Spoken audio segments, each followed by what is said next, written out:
Good morning, everyone, and welcome to Ask the Expert, the podcast where we explore the latest innovations shaping offshore wind.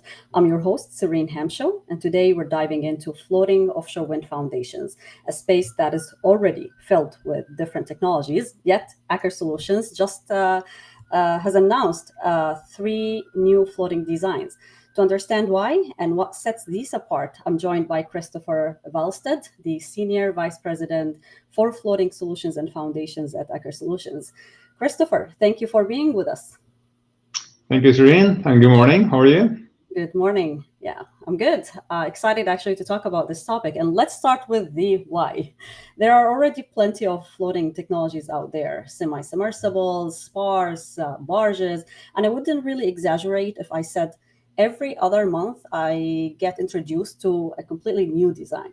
So do we really need one more? What problem are you aiming to solve with this new set of designs? No, I think that that's a good question, and of course, from client perspective, and we're just observing the market. There are tons of designs out there, but Aker Solutions, we are an engineering and EPC provider. We've delivered turnkey projects for decades, so that is what's in our nature. And we've been exploring offshore wind and also floating foundations for turbines for close to 10 years. But as soon as we sort of, we've seen the market standardize a bit in terms of turbine size, and then looking and discussing with the clients, we saw that for us it made sense to offer our own solutions, taking design elements from our heritage, from what we know works, and then establish our own designs with focus on cost, fabrication friendliness, and also the cost of operations. So And we that's can really see the three designs right behind you, right? Those three different types. And also, you've been leveraging a lot of experience from the oil and gas. So those are all inherently stable, right? These are semi-submersible. that's correct. Yes. Okay. Catenary mooring, I assume. So all are typical semi-submersible designs, and we've taken, as you mentioned, our heritage from oil and gas. We've done concrete and steel floaters for many years. And what we wanted to do is sort of take the best of what we know and offer a portfolio of options for our clients, because all clients are different. They all are in different geographies, Yeah. and the supply chain capacity is different in all these areas as well. Yeah, I'm gonna actually go back to this topic about different geography. But walk us through the design. Give us the highlights. What are the similarities and differences compared to other semi-submersible concepts? I'd especially love to hear about the supply chain implications and the TNI strategies that you use in these set of designs. Yeah. No. So quickly, we have one steel semi-submersible, which is a typical flat down structure. So there's, you can say from the outside, there's nothing special. It looks like other similar concepts on the market, because we see that most companies have found that there is one typical layout, if you like, that works the best. But I think what separates us from the others is that we have certain design elements that we find optimal for the design to keep the structure stable in the water, and also with the tree separation for the turbine. So that has been the main focus there. And what about the amount of, are you able to make some cost out, the amount of steel, or I'm just Yeah. thinking, how are you cutting off some of the costs that are associated And with the traditional? a very common question is, of course, give me the steel tonnage, tell me how heavy it is, But that, as I know some of the questions you will ask me today, it also depends on the turbine. It depends on the met ocean data. It depends on the mooring solution. So there's many different factors that depends on that. Some clients also want two cranes or two boat landings. Some want one. So all of those factors will impact the tonnage on the steel weight. And then there's also the internal structure. You have scantlings, you have all this internal structure on the pontoons and the various elements of the floater that also add steel weight. So Mhm. there are many factors that will give you a final figure on the steel weight itself. They can be steel, they can be concrete, they can be hybrid, right? Or they're all hybrid. No, these are either concrete or steel. Of course, not taking into account the rebars Mhm. on the concrete concepts.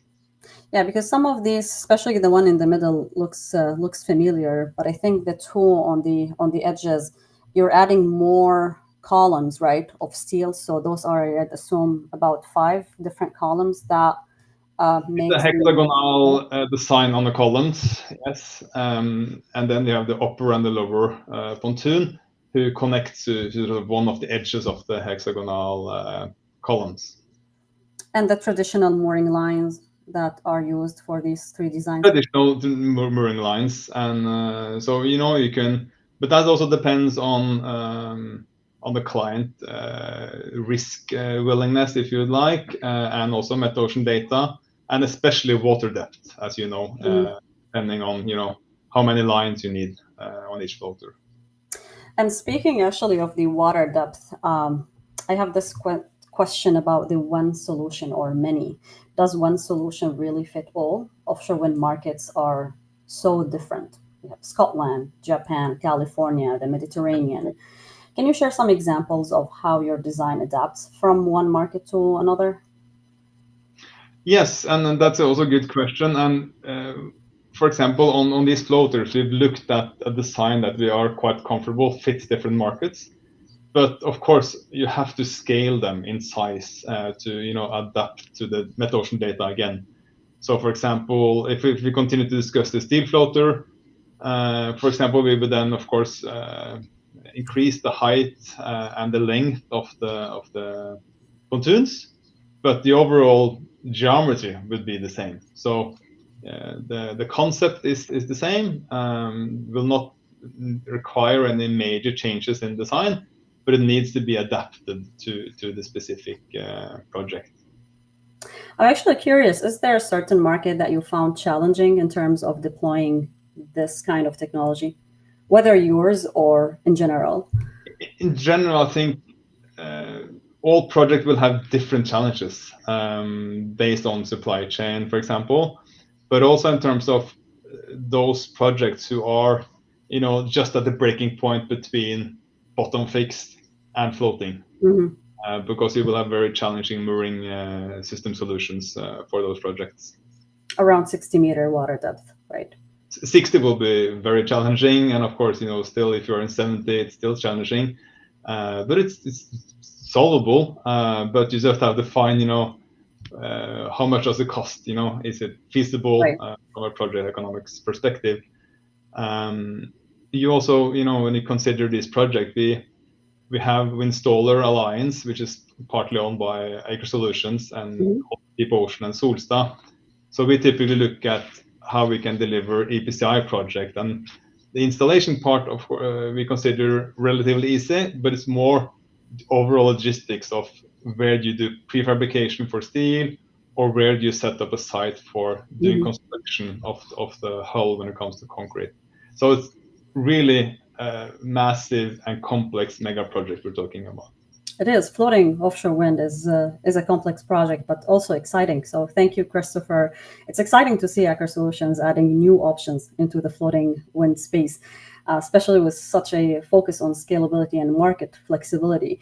And to our listeners, if you're interested in diving deeper into the technical, financial, and strategic aspects of floating offshore wind, we offer a dedicated floating offshore wind course this coming month with Aker Solutions at the Offshore Wind Academy. You can find details at offshorewind-academy.com.